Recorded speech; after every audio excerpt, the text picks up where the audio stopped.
Bien, agradecemos a Eva Guerrero, abogada penalista, con quien estábamos conversando de esta polémica resolución de dejar en libertad a este sicario que está siendo buscado por las policías. Eva, tú decías, bueno, acá hay un espacio de tiempo que es importante también observar entre que se emana esta orden de prisión preventiva, él entra a Santiago 1, pero pasan 24 horas y es liberado. Ahora, Gendarmería dice que recibió el documento en papel y a través de la plataforma web del sistema judicial de que tenían que soltarlo. A ver, pasa lo siguiente, yo creo que hay que tratar de explicar un poco, voy a cambiar los nombres para que entendamos un poco la situación. Si tú tienes un imputado que, por ejemplo, se llama Juan Pérez, ¿ya? Tú tienes que darle una orden de ingreso a Juan Pérez. Había una resolución, ¿cierto?, que estaba mal, un error de tipeo, que pasa, digamos, los extranjeros tienen nombres de repente que son poco comunes o a los que nosotros no estamos acostumbrados. Entonces tenías una orden de ingreso que decía... Bueno, además tenía usado una identidad falsa. Además, entonces pasa mucho que hay que corregir esas resoluciones. Entonces tú tenías, por ejemplo, se dictó una orden de ingreso contra Joaquín Pérez. Y Gendarmería dice, está malo el nombre, no corresponde a la persona, no puedo ingresar a alguien con una orden que tiene un nombre que es de otra persona. Okay. Se dejó sin efecto esa orden, ¿cierto?, de Joaquín Pérez, y está la segunda resolución, ¿cierto? Sin efecto orden de ingreso porque esa persona no existía. Y se dicta 4 minutos después una tercera resolución que efectivamente va con la identidad correcta de esa persona. Esa resolución que va con la identidad correcta de la persona ordenaba el ingreso a prisión preventiva, no ordenaba la libertad, ¿ya? Y eso hay que tenerlo presente. Entonces, pero luego Gendarmería dice lo contrario. Pero cuando Gendarmería, a ver, si es que no tenía orden de ingreso, ¿por qué estaba entonces en Santiago 1? Estuvo 24 horas en Santiago 1. Entonces, me parece que hay que distinguir situaciones. Pero tuvo orden de ingreso. Después de las rectificaciones, tuvo orden de ingreso. Pero si por algo estaba en Santiago 1, ¿tú crees que alguien va a estar en Santiago 1? Entonces, ¿qué es lo que ocurre? Cuando estás en un control de detención y una persona tiene orden de libertad, no ingresa nunca a Santiago 1, no pasa ni cerca de Santiago 1, sale por la misma puerta del tribunal. Entonces, yo creo que acá la situación hay que investigarla y hay que investigarla muy bien. Puede ser que haya sido un error, ok, pero también puede ser que a lo mejor alguien en toda esta línea de tiempo se haya aprovechado de este error, ¿ya? Y efectivamente alguien con las capacidades para poder sacar a una persona que está privada de libertad dentro de una cárcel nuestra. Eso es lo que hay que investigar finalmente. Ahora, que los ojos debiesen estar únicamente en el tribunal, la verdad no me parece. Yo creo que, insisto, hay 24 horas, ¿cierto?, que son las 24 horas que esta persona estuvo en Santiago 1 y que tienen que ser investigadas, porque cuando tú ingresas a una persona en prisión preventiva, tú te llevas el documento en papel. Efectivamente, al otro día se vuelven a remitir los oficios, pero tú ingresas a una persona a Santiago 1 con un documento físico. Sí, claro. A esa persona tú le haces una identidad, le haces una ficha, le sacas una foto en Santiago 1. Entonces, si esa persona ingresó con su nombre correcto y no había una resolución con su nombre correcto que ordenara la libertad, ¿por qué salió? ¿Se entiende? ¿Qué te parecen las imágenes que se han dado a conocer que habían 2 tipos esperándolo cuando lo han, lo dejan en libertad? Porque ahí también hay una sospecha de una eventual corrupción que le habrían avisado a alguien que lo iban a soltar a la noche, digamos. A ver, ahí obviamente entramos a la los especulación. Objetivamente lo muestran a 2 personas, sí. Ahora, pudiese entrar a la especulación. Esa especulación efectivamente te puede dar para mucho, ¿cierto? Para entender que efectivamente, insisto, quizás reforzar esa tesis que alguien se aprovechó de este error judicial, ¿ya? Ahora, un error judicial que fue enmendado, sí. Un error judicial que no tuvo que haber pasado, la verdad es que no tuvo que haber pasado. Si en eso yo creo que estamos de acuerdo. El sistema no es infalible, somos humanos, pero te insisto, a mí me parece que hay 24 horas, que son las últimas 24 horas, que son las importantes.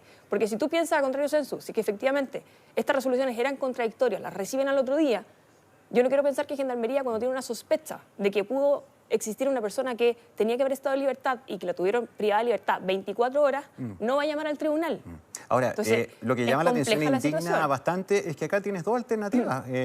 O hubo corrupción en alguna parte de la cadena, o una inoperancia y errores que son inaceptables, porque no era un tipo que estaba robando gallinas.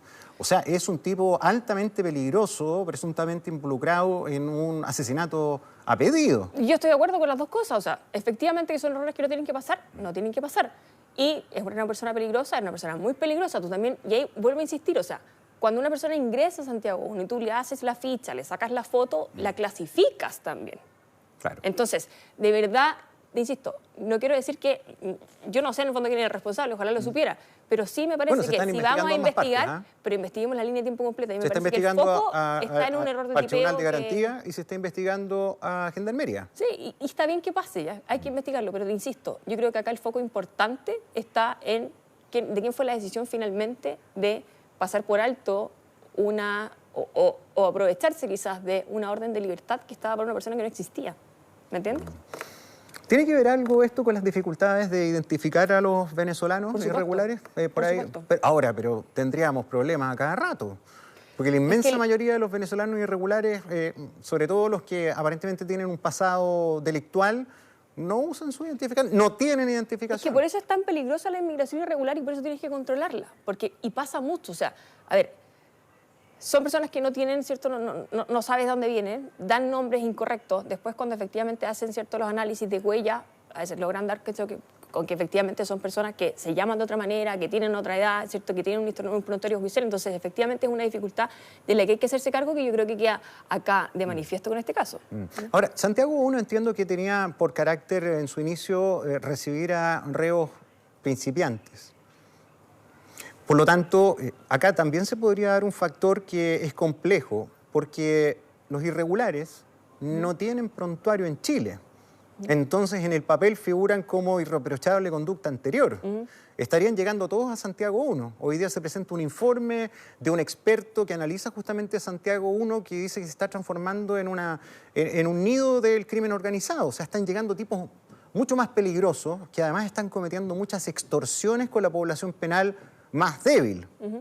A ver, si en sus inicios efectivamente se pensó así, la verdad es que en la práctica ya hace 12 años, 10 años que eso no es así. Santiago I alberga a ciertas personas que están en calidad de imputados de diversa peligrosidad, de diverso tipo de delitos. O sea, tienes hasta la persona que está por un hurto en un supermercado, incluso una persona que está por un homicidio, un femicidio, un sicariato en este caso, ¿ya? Entonces, y dentro del penal obviamente se clasifican de diversas formas. ¿Qué es lo que ocurre? Ya, que nosotros tenemos un régimen carcelario en todo el país que no está capacitado para poder albergar a este tipo de organizaciones criminales. Es una criminalidad a la que nosotros no estábamos acostumbrados. Entonces, efectivamente, no es un problema de Santiago I, es un problema de todo el país. Tienes cárceles que están absolutamente hacinadas. Ese hacinamiento, en el fondo, además de problemas de seguridad para las personas que están ahí, se traduce básicamente en que tienes a personas que son miembros de organizaciones criminales y que tienen todo el tiempo del mundo, ¿cierto?, para seguir armando, ¿cierto?, sus delitos dentro de la cárcel. Entonces, no es un problema únicamente de Santiago I, es un problema que lamentablemente del sistema carcelario. El sistema completo. Oye, ¿te había tocado conocer un caso así de grave, que dejaran libre a una persona tan peligrosa por un error administrativo o por eventual corrupción? No, yo creo que no. Yo creo que es la primera vez que nosotros estamos lamentablemente presenciando este tipo de situaciones. Y en estos casos, tú que eres abogada penalista, no sé si lo sabes, pero ¿quién paga ¿qué paga el responsable? Si fuera el tribunal, o si fuera la jueza, o si fuera Gendarmería.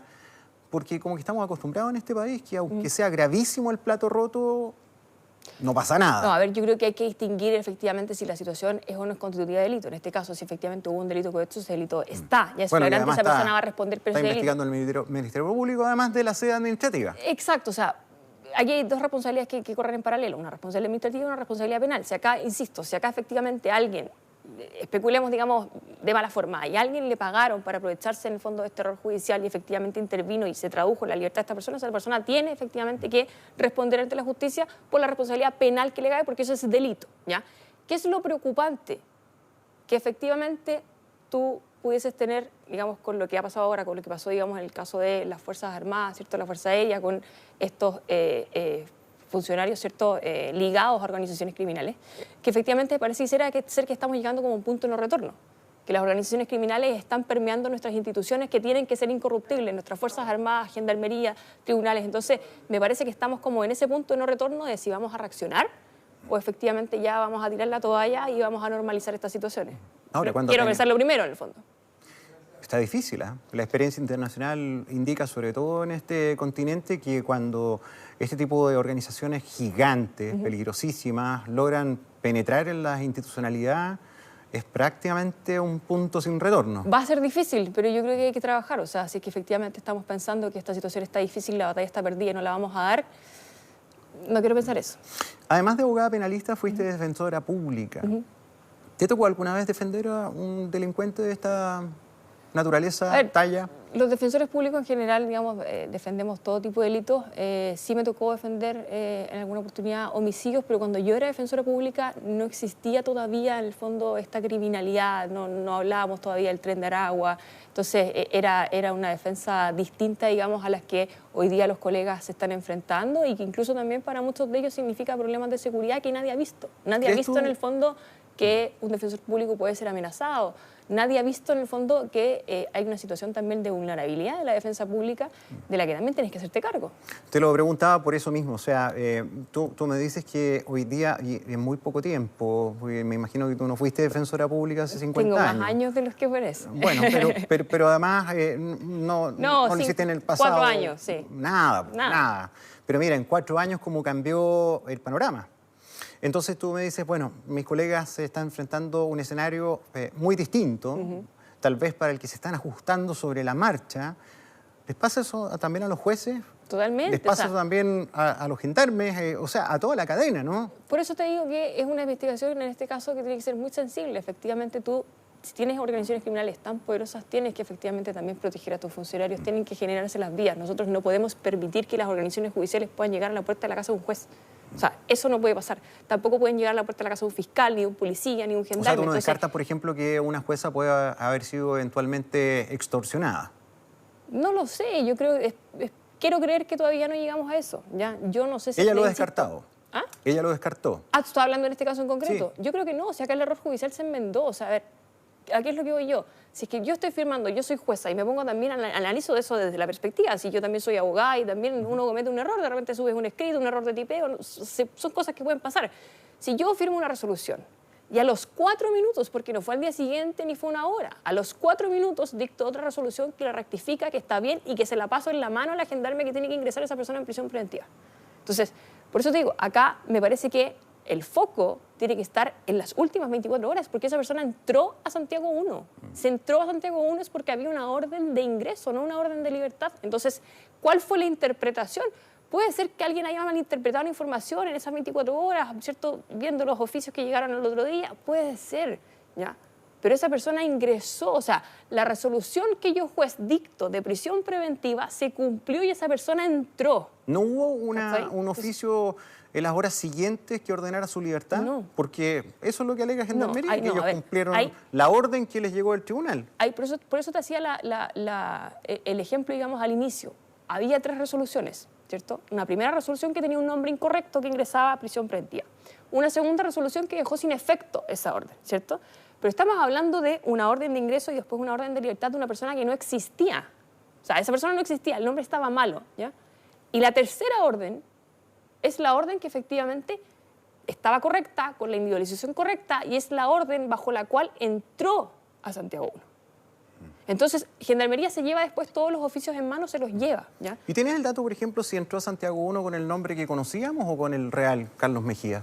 Yo creo que debe haber entrado con el nombre real. Ahora, esa situación habrá que investigarla. Pero porque Gendarmería dice, director fue entrevistado en Infinita acá temprano, dice que ellos no tenían la información de la nueva identificación. Pero tú vuelves a lo mismo. Porque si fue así, perdón, fue una orden que hizo prisión preventiva de un inexistente. Por eso te digo que es complejo, por eso voy. O sea, tenías una orden que estaba mal al principio, luego una orden de ingreso que estaba correcta, pero a lo que voy yo, o sea, si es que efectivamente estamos enfrentando esa situación, ¿ya?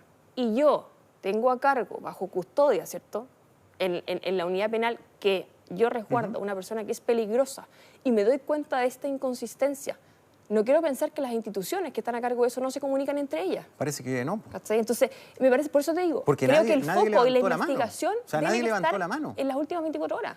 Nadie levantó la mano, o sea, es increíble, o sea, hay teléfono, hay WhatsApp, uno imagina que entre un tribunal y Gendarmería, o Gendarmería con el Ejecutivo, o en 1000 actores, alguien podría haber levantado la mano. Oiga, ¿sabe qué? Hay un tipo que parece que es sicario y... Pero si eso es lo que te dice el sentido común. Súmale a eso que los juzgados de garantía tienen un juez de turno las 24 horas del día. O sea, hay un juez que tiene su teléfono y tiene que contestarlo, o sea, a la 1 de la mañana, a las 2 de la mañana, a las 4 de la mañana. Como los fiscales, es lo mismo. Entonces, no quiero pensar que ocurre esa descoordinación. Pero por otro lado te digo, o sea, a mí el sentido común me dice que si esa persona ingresó a Santiago 1, o sea, pasó todo el filtro, lo identificaron, le hicieron su ficha, le sacaron la foto, lo ingresaron al módulo, es porque había una orden de ingreso de esa persona. ¿Ya? Si posteriormente hubo, te insisto, una mala interpretación o alguien que efectivamente vio en estas dos resoluciones que tenían el error la oportunidad de aprovecharse de esa situación y darle la libertad a esa persona, eso es lo que hay que investigar. Pero te insisto, el foco a mí me parece que tiene que estar en las últimas 24 horas, en si las instituciones se comunicaron o no se comunicaron y por qué entonces ingresó una persona. Porque, contrario censo, si Gendarmería dice que está, en el fondo, tenían privada de libertad a una persona en mérito de una resolución que no existe, es gravísimo entonces que tengas a una persona privada de libertad injustamente. Oye, un día y tampoco informaste esa situación a tribunales. Entonces, por eso te digo, creo que es una investigación que va a ser compleja, pero que tiene muchas cosas que uno dice, oye, ¿cómo nadie se dio cuenta? ¿Cómo nos llamaron? O sea, pareciera ser que las instituciones funcionan separadas y que todos se mandan solos. Y el sistema lamentablemente no puede funcionar así. Claramente. Mira, finalmente esto no termina acá. O sea, mira, pueden haber detalles, pero creo que en un caso más encima tan público, uno se pregunta, pero ¿cómo estos detalles ocurren? Hace una hora dimos la noticia que había una rectificación en la identidad de este tipo, ¿cierto? Y ahora parece que hay una nueva rectificación de la identidad. Oye, está el póster de las policías buscándolo, la verdadera identidad, el tatuaje, esto que el otro. ¿Qué pasó? A ver si tenemos la gráfica. Ya, Alberto Carlos Mejía. ¿Y cómo habíamos dicho? Carlos Alberto. O sea, mira, no quiero ensañarme, pero paren, po. Pero es que son las dificultades que tiene. Sí, pero, entonces, por eso te digo, es que también uno esperaría un poquito menos de desprolijidad. Si estamos hablando de una cuestión grave. Ahora, es cierto que hay un problema muy importante. Nosotros no tenemos ningún tipo de colaboración con Venezuela. No nos proporcionan ni un dato. Pero ¿para qué publicamos una cuestión y a la hora la corregimos? O sea, me imagino que no fue por un telegrama de Venezuela, fue porque lo escribieron mal. O la información efectivamente está incorrecta, tienes un problema, insisto, y es un problema al que se enfrentan los jueces y al que se enfrentan los fiscales y al que se enfrenta, digamos, todo el sistema, que efectivamente a ti te llega una persona que está indocumentada y no tienes cómo saber quién es de verdad. Entonces, creo que raya para la suma, en el fondo, lo que hay que hacer en este tipo de casos es darse cuenta que nos faltan recursos tremendos en el sistema y que efectivamente vamos a tener que empezar a hacer una colaboración o encontrar alguna forma para saber quiénes son estas personas. O sea, si no vas a controlar la inmigración irregular, entonces busca alguna solución. Lo que pasa es que eso ya a esta altura, porque un fenómeno mundial, es como eliminar el mal de la tierra. Sí, pero la inmigración irregular es un problemazo que tenemos, sobre todo por el norte. Ahora, algo hay que hacer, bueno, ¿no será importante la rigurosidad? Totalmente, yo estoy de acuerdo con porque todos cometemos errores, pero uno se pregunta, bueno, pero en casos como esto, de repente un error insólito. Tú misma decías, no recuerdo un caso así. Uno espera más prolijidad en la administración de justicia, eso es cierto. Pero bueno, y tener ojo con la potencial corrupción. Es que yo creo que ahí está el foco. Esto es como en el caso, no sé, de los delitos, por ejemplo, de homicidios. La brigada de homicidios siempre dice, cuando encuentran, ¿cierto?, una persona fallecida, encuentran un cadáver, siempre lo investigan como que fuera homicidio. Y a mí me parece que esta causa hay que investigarlo como si es que hubiese corrupción o como si es que efectivamente una persona se aprovechó de este error judicial para contactar a esta persona y finalmente darle la libertad. Yo creo que ahí tiene que estar el foco y es lo que efectivamente tenemos que investigar. Que hay que investigar la cadena completa, por supuesto, pero creo que también con las mismas dificultades que tú estás viendo de identificar a una persona, creo que a priori no podemos difamar tanto o condenar, digamos, anticipadamente a una magistrada que se enfrenta a estas dificultades, que corrige su resolución y que efectivamente está siendo investigada. Sí, claro. O sea, yo creo que no hay un ensañamiento ni nada contra la jueza, sino que aquí son las dos partes involucradas que están siendo investigadas. Alguien es responsable. Y es lo que hay. Y esperemos dar con ese alguien. Y saberlo pronto y que tenga alguna sanción a la altura de lo que ha pasado. Eva Guerrero, abogada penalista, gracias por venir esta mañana. A ti, que esté muy bien.